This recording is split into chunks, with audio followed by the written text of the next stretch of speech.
Hi everyone. It's been a while since I've made a video other than the videos that we do every week in class. My apologies. I've had laryngitis for several weeks and my voice is mostly back to normal now. So I feel like I can make these videos again. So I'll try to keep up with them every week, maybe every couple of weeks so that you see my face here, but also so that there's a connection if you have questions or want to think about the assignments and what we're doing in class.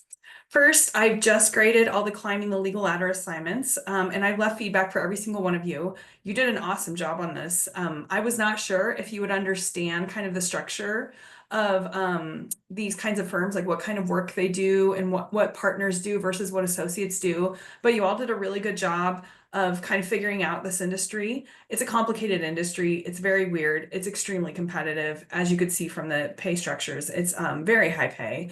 It's one I know a little bit more about because we have a little more research in my area of management about it.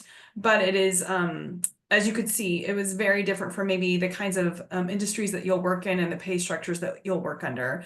I thought you did a great job with the complexity of the case, and you had very good insights and very well-written responses. I did put what I liked about everyone's responses and also things that I thought I had questions about where I wanted to know more about your thoughts. There were really no right or wrong answers on any of the questions. It was more about how thorough were your responses. I don't want to give any specific feedback in this video because we still have a couple of students because of travel who get to turn in the assignment a little bit later, and I don't want to give away any of the insights. But I think when you see some of the questions I've asked you, some of you will be like, "Oh, I didn't even think about that," and that it maybe was more obvious than it should than it was when you were reading it once I ask you the questions. You'll know what I'm talking about, I think, when you see the feedback. If you have any questions, though, about your feedback or want to talk about the case a little bit more, just email me or send me a message on Canvas and we can talk.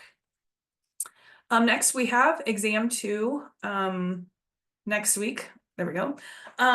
It will be very similar to exam 1. We'll have 50 multiple choice questions.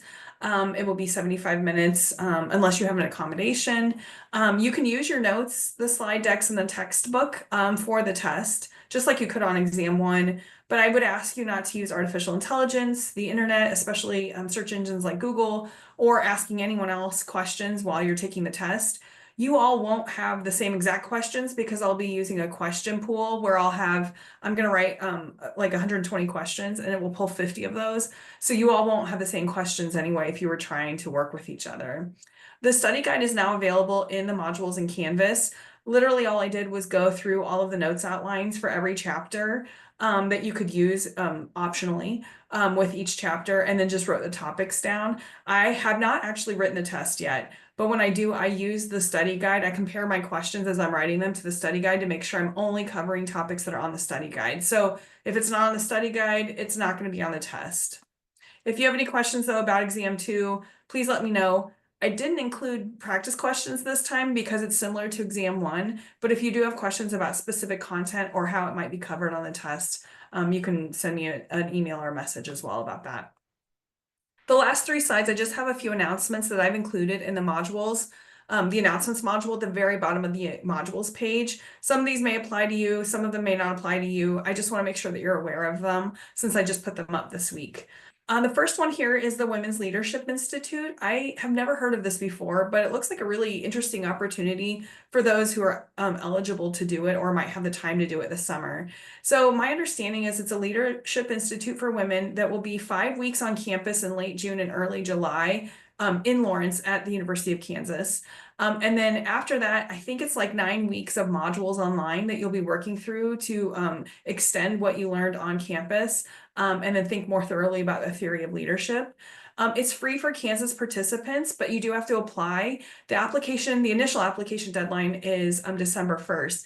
I put the link and also the information that I received from someone else here on campus about that institute in the announcement because there's a timeline. They're going to have the application, then they're going to go through and they're going to come up with a list of semifinalists that they'll interview in January, and then they'll make selections about who will join the institute and ask for people to commit to the institute.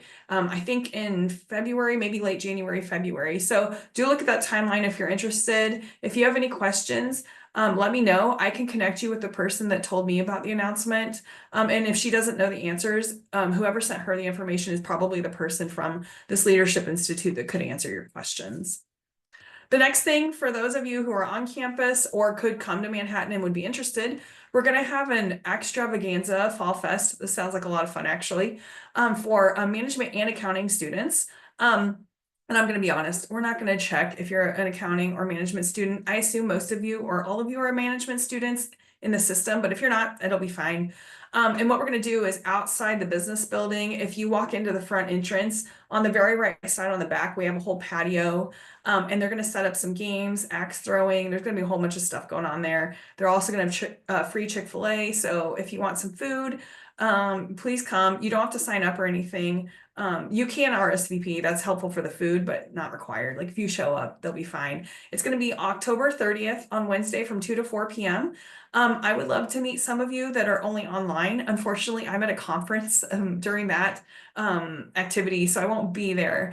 But if you do show up, you'll probably meet a lot of students who are in management and accounting and a lot of the faculty as well. So it'll be a lot of fun if you can make it to campus. And then also, if you can make it to campus, we're going to have a speaker on Thursday, November 14th. So a few weeks after that, from 3 to 4 p.m. and down in the auditorium in the College of Business. It'll be about strategy from Ian Jacobs. This is just something that the strategy professors put together. If you do go to this, I would be willing to give extra credit to students who go to this speaker. What I would like to do, if I do that, and I might put it up in the announcements closer to the speaker. I usually just have students do a self-reflection, like a one-page self-reflection about what they learned, what they found interesting, anything surprising that they found from the speaker. So I will not be able to go to that either because I teach at that time in person in the college, but you all are welcome to go to this speaker. It doesn't cost anything, and maybe get some extra credit. Again, if you have any questions for this week or for next week going into exam 2, let me know. But otherwise, have a great weekend, and good luck studying for exam 2.